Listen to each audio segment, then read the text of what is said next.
berada di depan gedung KPK. Ya, saya mohon izin agak terlambat datang. Karena apa? Ini satu berita yang sangat penting. Barusan saya dari gedung KPU, Komisi Pemilihan Umum. Alhamdulillah, berkat doa teman-teman semua, berkat doa senior semua, saya dan tim sudah berhasil mendapatkan salinan ijazah palsunya Jokowi. Secara resmi, dan segera kita analisis. Kalau itu sama dengan yang kami teliti, maka kami tidak bisa dipidana karena penyelenggaraan ijazah itu palsu. Kami sudah dapat tadi resmi dari KPU dan segera akan kita lakukan uji error level analysis. Artinya laporan kita dilanjutkan ya, laporan kita harus dijalankan kembali di badan krim. Itu yang pertama. Ya, kami tahu kami tidak mungkin jalan tanpa doa dan restu dari Bapak Ibu semua. Terima kasih atas doanya semuanya. Yang kedua, saya berada di depan gedung KPK. Musuh kita bukan hanya Jokowi, tetapi musuh kita semua yang ada di kanan kirinya ini. Ini adalah dinasti Jokowi. Ya.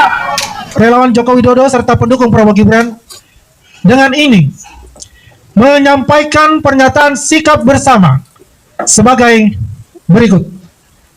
Pertama, mendesak Polda Metro Jaya untuk segera menetapkan status hukum terhadap teroris Tiva, Roy Suryo, dan Rismon beserta kawan-kawannya atas dugaan pencemaran nama baik dan penghasutan yang dilaporkan sejak lama.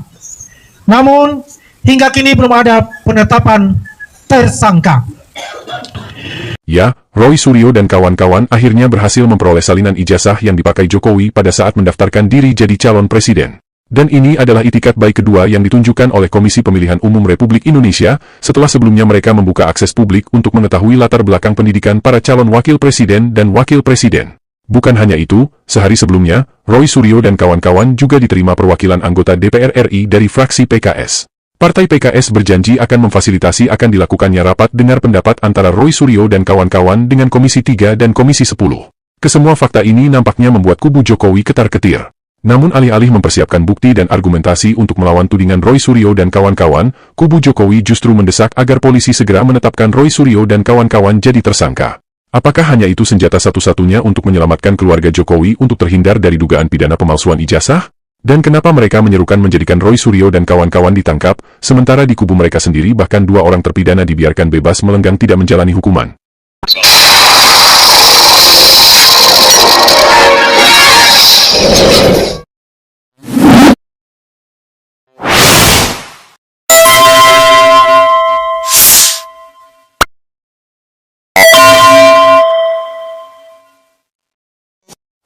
Refli Harun, People's Opinion.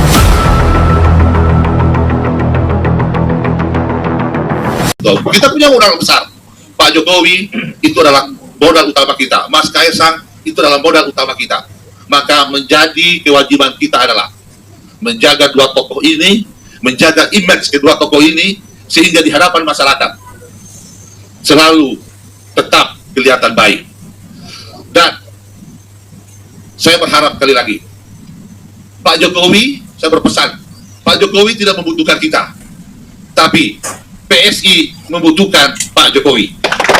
Untuk itu, semua kader PSI harus berani berdiri di barisan terdepan untuk menjaga kehormatan Pak Jokowi. Selama ini Pak Jokowi dikoyo-koyo, tidak ada kader PSI yang berani berbicara. Semua takut, semua dia membeok. Ke depan tidak boleh lagi seperti itu. Kalau kita mengaku sebagai kader, kita mengaku Pak Jokowi sebagai panutan kita, maka kita harus berdiri di barisan terdepan untuk menjaga kehormatan beliau.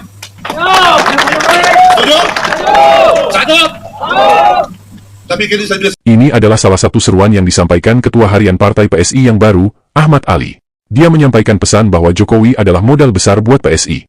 Jokowi tidak membutuhkan PSI, tapi PSI lah yang butuh Jokowi. Dan oleh karena itu, Ahmad Ali menyerukan kepada semua kader PSI agar selalu menjaga agar nama baik Jokowi dan keluarga selalu terlihat baik di mata masyarakat. Dan bisa jadi, Ini adalah salah satu pemantik yang mendorong semua relawan Jokowi mengadakan jumpa pers, menyerukan agar para pembuat ijazah Jokowi dan Gibran ditangkap dan dipenjarakan. Mereka mendesak kepolisian agar Roy Suryo dan kawan-kawan segera ditetapkan jadi tersangka. Tindakan ini tentu mengundang tanda tanya besar buat kita. Apakah mempertanyakan keaslian sebuah ijazah seorang mantan pejabat dan pejabat negara yang dilakukan oleh warga negara adalah perbuatan kriminal? Karena dalam banyak fakta, puluhan bahkan ratusan pejabat negara termasuk anggota DPR dan DPRD dan kepala negara yang sudah lolos pemeriksaan administrasi, tapi di kemudian hari terbukti menggunakan ijazah palsu, dan itu terbongkar, bukan karena kehebatan polisi, bukan oleh KPU atau Bawaslu dan pejabat negara lainnya, tapi justru dibongkar oleh masyarakat sipil. Seorang anggota DPRD Kabupaten Mamasa, Sulawesi Barat ditahan oleh Kejaksaan Negeri setempat karena diduga melakukan pemalsuan dokumen ijazah saat mendaftar sebagai caleg pada pemilihan legislatif 2019 lalu. Jadi anggota DPRD tersebut telah ditetapkan sebagai tersangka dan terancam hukuman 8 tahun penjara. Dari dokumentasi foto yang dimiliki Kejaksaan Negeri Mamasa, Sulawesi Barat, oknum pemalsu ijazah berinisial JD sudah menjalani pemeriksaan dan ditahan. JD adalah anggota DPRD Kabupaten Mamasa hasil pemilihan legislatif 2019 dari Partai Golkar. Sementara itu belum ada. Kasus lainnya yang tengah ramai saat ini adalah ijazah palsu di Probolinggo, Jawa Timur yang terungkap saudara 22 anggota DPRD Kabupaten Probolinggo, Jawa Timur diduga menggunakan ijazah palsu.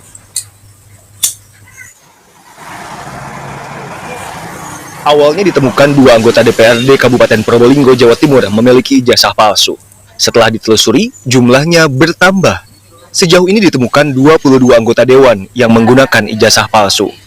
5 anggota dewan memiliki ijazah strata 1 palsu, dan 17 anggota dewan lainnya memiliki ijazah kejar paket yang juga diduga palsu. Temuan ijazah palsu wakil rakyat yang diungkap oleh Lembaga Swadaya Masyarakat Probolinggo Corruption Watch berasal dari laporan masyarakat.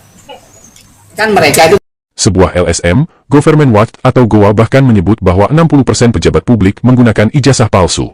Beberapa mantan kepala daerah bahkan sudah pernah 2 kali menduduki jabatan sebagai bupati, tapi atas laporan warga, pada akhirnya bisa dibuktikan bahwa mereka menggunakan ijazah palsu.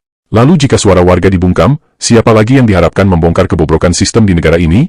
Dan ini adalah salah satu bukti bahwa Ahmad Ali, Ketua Harian PSI bersama relawan Jokowi sejatinya adalah orang-orang yang anti-demokrasi, membungkam kebebasan berpendapat dan mencoba menggunakan perangkat negara untuk kepentingan golongan dan pribadi mereka. Kedua, mereka menyerukan agar Roy Suryo dan kawan-kawan ditetapkan sebagai tersangka dan menuding polisi lambat menangani perkara yang dilaporkan Jokowi. Ironinya, mereka diam dan tidak menyerukan penegakan hukum bagi salah seorang anggota relawan Sylvester Matutina yang sudah divonis 6 tahun lalu tapi sampai saat ini masih bebas berkeliaran. Anggota Pradi Bersatu lainnya, Rasman Nasution juga diketahui telah divonis bersalah dalam kasus ujaran kebencian kepada Hotman Paris. Dan sama seperti Sylvester Matutina, Rasman Nasution bahkan tidak menghadiri sidang pembacaan vonis. Kenapa Pradi Bersatu tidak menyerukan penahanan bagi anggotanya Rasman Nasution yang jelas-jelas sudah menjadi terpidana? Bukan hanya itu, pada bulan Februari, KPK menggeledah rumah Ahmad Ali dalam kaitannya dengan kasus korupsi yang dilakukan mantan Bupati Kutai Kartanegara Rita Widiasari. Rita divonis 10 tahun penjara, namun orang-orang yang diduga menerima aliran dana gratifikasi dari pengusaha tambang sampai saat ini masih bebas berkeliaran. Dari rumahnya, KPK menyita sejumlah barang bukti seperti dokumen, jam tangan mewah bahkan uang tunai lebih dari 3 miliar. Ahmad Ali diperiksa dalam kapasitasnya sebagai Wakil Ketua Pemuda Pancasila, bersama Sang Ketua Umum Japto Soerjo Soemarno. Kenapa PSI dan relawan Jokowi tidak menyerukan penegakan hukum untuk meminta kepastian hukum status kasus korupsi yang diduga melibatkan Ketua Harian PSI Ahmad Ali, yang merugikan keuangan negara sampai ratusan miliar itu? Jadi, pertanyaan besar untuk para relawan ini, mengapa begitu cepat menekan polisi terhadap pihak yang mengkritik Jokowi, tapi bungkam terhadap kasus-kasus nyata yang melibatkan orang dekat sendiri? Kenapa mereka tidak memberikan ruang bagi polisi untuk melakukan pemeriksaan secara profesional berdasarkan hukum yang berlaku? Bisa saja polisi pada akhirnya kesulitan mendapatkan barang bukti dan penerapan pasal yang sesuai untuk membungkam kebebasan berpendapat warga Indonesia, hingga mereka belum menetapkan Roy Suryo dan kawan-kawan sebagai tersangka. Dan kubu Jokowi hendaknya bersikap bijak, tidak memanfaatkan posisi dan jabatan untuk menekan para penegak hukum.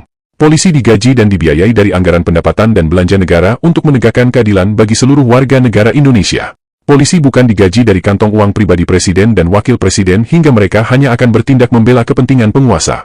Desakan-desakan kubu keluarga Jokowi hanya akan membuat pengambilan keputusan di institusi polisi akan berjalan timpang. Pada akhirnya, rakyatlah yang menilai. Karena standar ganda seperti ini, hanya akan semakin membuka mata, siapa sebenarnya yang menjaga demokrasi, dan siapa yang sedang merusaknya.